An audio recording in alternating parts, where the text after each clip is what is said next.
আমরা সব বান্ধবীরা মিলে যাচ্ছি আজকে একটা স্পেশাল জায়গায়। তো চলো দেখো কোথায় যাচ্ছি।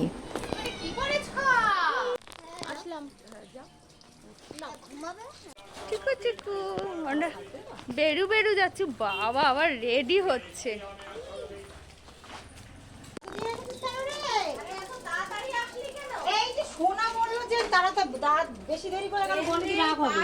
আমরা গেছিলাম এই বান্ধবীটার বাড়িতে, আমাদের ইনভাইট করেছিল সব বান্ধবীদের, তাই দুপুরবেলাতে পেট ভোজন করতে গেছিলাম। এই বান্ধবীটা আমাদের বাড়ির পাশেই ছিল, তো ঘর ভেঙেছে, ঠিক করার জন্য একটু পাশে এসে থাকতে হচ্ছে, সেই কারণে সেখানে আছে। তাই মন খারাপ হচ্ছে, আমাদেরও মন খারাপ হচ্ছে, সেই কারণে আমরা সবাই মিলে চলে এলাম বনিদির বাড়িতে। কেননা বনিদি একা একা থাকে, খুবই মন খারাপ করে, আর আমাদের সাথে এতগুলো বছর ছিল, আমাদেরও মন খারাপ করে যে আমাদের সাথে নেই, খুব খারাপ লাগে। সেই কারণে আমরা সব বান্ধবীরা ঠিক করলাম যে বনিদির বাড়িতে আমরা দুপুরবেলায় পিকনিক করব। সেই জন্য চলে এলাম। এবার খাওয়া দাওয়া, আড্ডা, মজা সারাদিন। চলো তোমরাও দেখতে থাকো। এসেই এত গরম লেগে গেছে, বনিদি একটা জামা বার করে দিল, বনিদির জামাটাই পরে নিলাম। তারপরে দুপুর হয়ে গেলে বাচ্চাদের খেতে দিয়ে নিলাম আগে, পরে আমরা খাবো। হয়তো ওরা ছোট, ওদেরকে আগে খেতে দিতে হলো। কারা কারা এরকম মজা করতে ভালোবাসো, বান্ধবীদের বাড়িতে গিয়ে একসাথে সবাই মিলে খেতে কে কে পছন্দ করো অবশ্যই জানাবে। আমাদের তো ভীষণই ভালো লাগে, আর আমরা এগুলো করিও।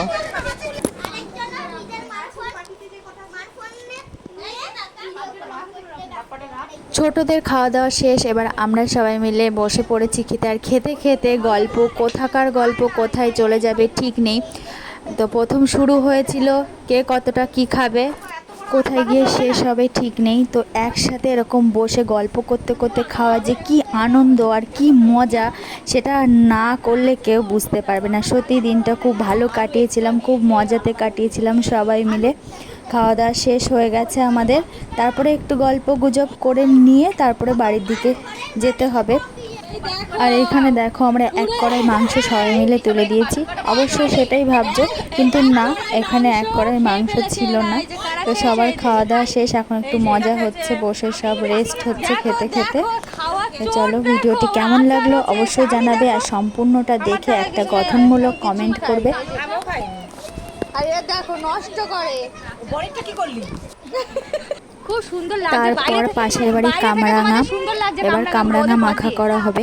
দেখে আমরা সবাই চলে গেছি কামরাঙা আনতে। তারপরে এসে ধুয়ে মুছে কেটে মাখা হয়েছে, সেই কামরাঙা খাওয়া হয়েছে।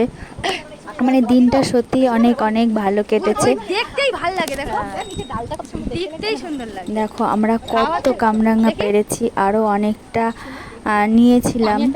এগুলো খাওয়া হয়ে যাওয়ার পরে প্লাস্টিক করে বাড়িতে আমরা নিয়ে গেছিলাম অনেকগুলো। খুব মজা লাগছিল ছিঁড়তে, দেখতেও খুব ভালো লাগছিল।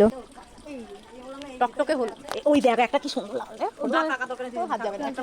এই ডালটাতে দেখতে কত সুন্দর, দেখতেই ভালো লাগছে খাওয়ার থেকে। এটাই আমি তো বলছি, খাওয়ার বড় কথা না, তুলতে ইচ্ছে করে।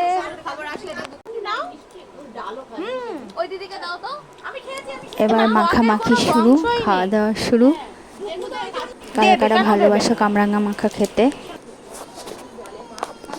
কামরাঙা মাখা খাওয়া হয়ে গেছে তো ভালো কথা। তারপর এবার আমাদের পিঠে বানানোর মন চেয়েছে।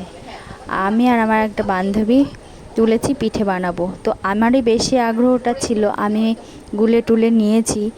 খাওয়া দাওয়ার পরে আবার বিকাল হয়ে যাচ্ছে, তার আগে আমরা পিঠেটা বানিয়ে নিলাম, নিয়ে সবাই মিলে মজা করতে করতে। বাসন মাজাটা কেউ শেখাতে পারলো না আমারে। কে শেখালো এত ভালো করে বাসন মাজাটা? বাসন মাজাটা কাউকে শেখাতে হয় না, এত ভালো শিখে গেছি ওইটা। সেটাই আমি বলছি। শেখালোটা কে? ছোটবেলাতে ট্রেনিং না দিলে তো এরকম হওয়ার কথা না। এবার আমাদের বাড়ি যাওয়ার পালা। তো টাটা। ভিডিওটি কেমন লাগলো অবশ্যই জানাবে। আজকে এই পর্যন্তই, আবার একটা নতুন ভিডিও নিয়ে দেখা হবে। ততক্ষণ ভালো থেকো, সুস্থ